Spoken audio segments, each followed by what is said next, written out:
तो इस वीडियो में बात करेंगे एक ऐसी स्टोरी जो रियल स्टोरी के बारे में, जिसमें दो भाई एरोप्लेन के टायर पर लटक कर लंदन पहुंच गए। क्या आप उम्मीद कर सकते हैं कि इतनी ऊंचाई पर जाकर इंसान जिंदा बच पाया होगा? क्या उन्होंने अपनी यात्रा पूरी की और वो जिंदा वहां पे पहुंच गए?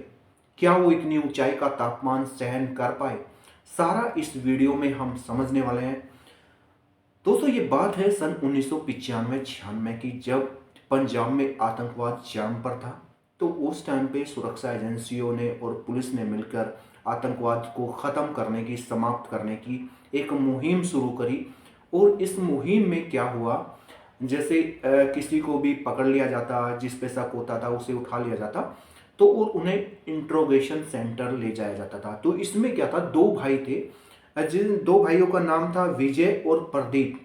विजय तो जो थे वो 18 साल और प्रदीप थे 22 साल के। तो उन्हें पुलिस बार बार उठा लेती थी, इंट्रोगेट करती थी।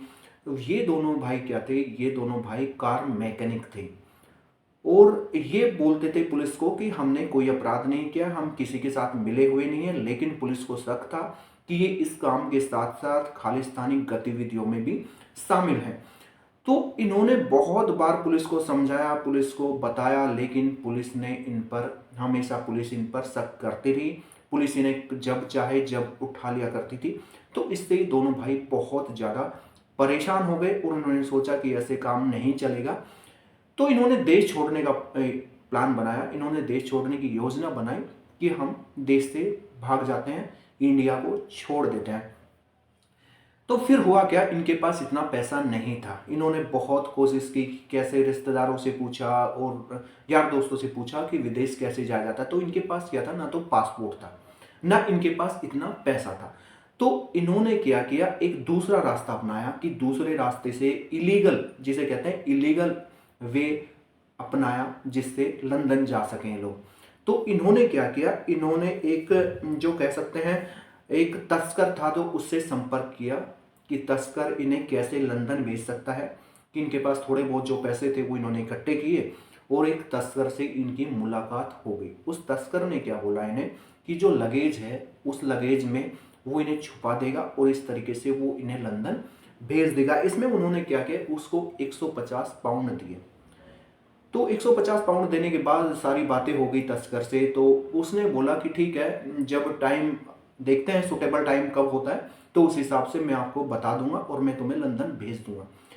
लेकिन कुछ दिन बीत जाने के बाद उस तस्कर से इनका कोई संपर्क नहीं हुआ, तस्कर से कोई बातचीत नहीं, कोई किसी तरह का कनेक्शन नहीं रहा तस्कर से के साथ इनका। तो इन्होंने सोचा, जो इन्हें लगा, जो इन्हें शक होने लगा था, वो रियलिटी में अब ये समझ गए थे कि ये वास्तव में उनके साथ धोखा हो चुका है और जो उनका लंदन जाने का सपना है वो अब पूरा नहीं होगा। लेकिन फिर बार बार वापस इन्हें पुलिस परेशान करने लगी। तो इन्होंने तंग आकर फिर वापस से डिसाइड किया कि नहीं, हमें जाना तो, देश तो छोड़ना है, हमें लंदन जाना है। फिर वो सारी चीजें इनके सामने आने लगी। फिर बाद में क्या हुआ, ये खुद ही प्लान करने लगे। तो ये पहुंच गए इंदिरा गांधी इंटरनेशनल एयरपोर्ट दिल्ली। वहां तक इन्होंने 10 दिन तक रेकी की। 10 दिन तक एयरपोर्ट के आसपास घूमते रहे, देखते रहे कैसे एंट्री होती है, कैसे इसमें जाया जाए।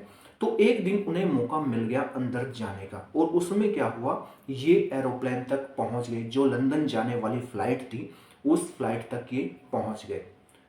लंदन जाने वाले फ्लाइट के तक पहुंचने के बाद इन्होंने इंतजार किया कि एक बार लगेज रखा जाए एरोप्लेन में और सारे पैसेंजर वहां पे चले जाएं, अंदर बैठ जाएं।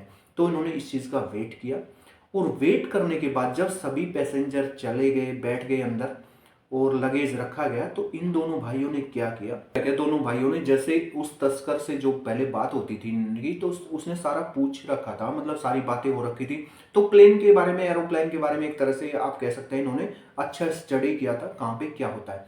तो इन दोनों ने क्या किया, जब एरोप्लेन टेक ऑफ करने के लिए तैयार हो रहा था, तो उस टाइम ये दोनों उस एरोप्लेन के लैंडिंग गियर के पास एक स्पेस होता है, वहां पे बैठ गए। अब दो लैंडिंग एक में तो बैठ नहीं सकते थे, तो ये दोनों अलग अलग लैंडिंग गियर के स्पेस के पास बैठ गए और अपने को वहां पे इन्होंने एडजस्ट कर लिया। अब ये मतलब जो एरोप्लेन जा रहा था, आप समझ सकते हैं लगभग 6000 किलोमीटर से ज़्यादा कि ये सफ़र तय करना था और उन्होंने ऐसे ही बैठे रहना था जब तक ये सफ़र पूरा ना हो जाए। लैंडिंग गियर के पास अलग अलग लैंडिंग गियर में दोनों बैठ गए।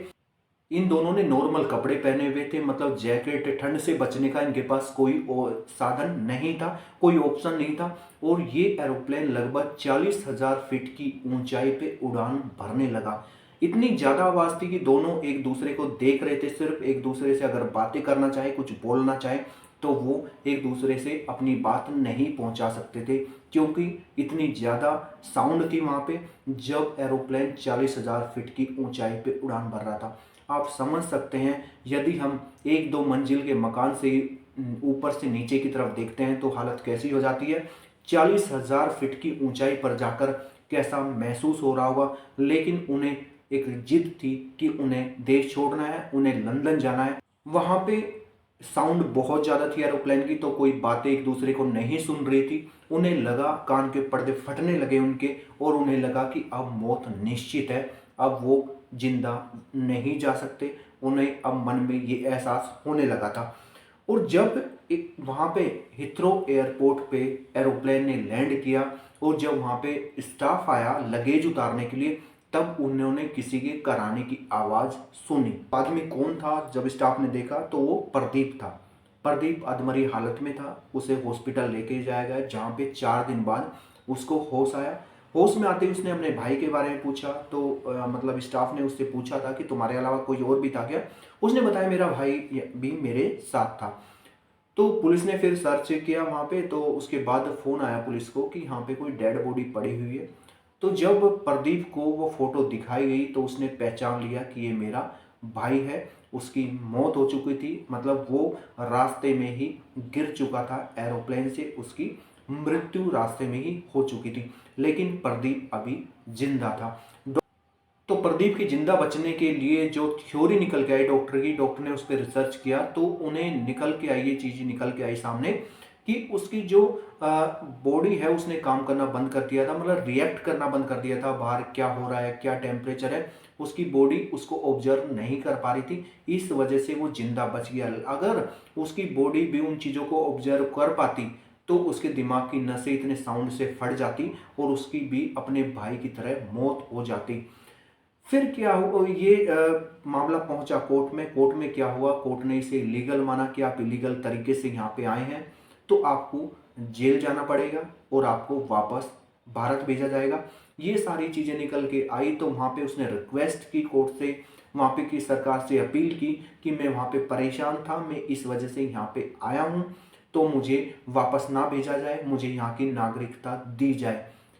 फिर ये लंबी कानूनी लड़ाई लड़ी और कानूनी लंबी लड़ाई के बाद वहाँ की सरकार और वहाँ की कोर्ट ने इस अपील को मान लिया, उसकी इस दलील को माना कि उसे यहाँ की नागरिकता दे देनी चाहिए और उसे ब्रिटिश नागरिकता दे दी गई। आज वो लंदन का नागरिक है और वहीं पे रह रहा है। और आज वो वहीं पे जिस एयरपोर्ट पे उसने लैंड किया था वहीं एक कैटरिंग कंपनी के लिए काम करता है और वहीं पे अपना खुशहाल जीवन जी रहा है। तो ये देखिए दोस्तों, दो भाइयों ने कैसे अपनी ज़िंदगी को रिस्क में रखकर और इतनी लंबी यात्रा की। वो यात्रा जो एक भाई के लिए अंतिम यात्रा हो गई और एक भाई अपने मुकाम पर पहुंच गया। दोस्तों, ऐसे रिस्क जीवन में कभी नहीं लेने चाहिए जो हमें खतरे में डालें, जो हमारे जीवन को समाप्त भी कर सकते हैं। Please subscribe this channel.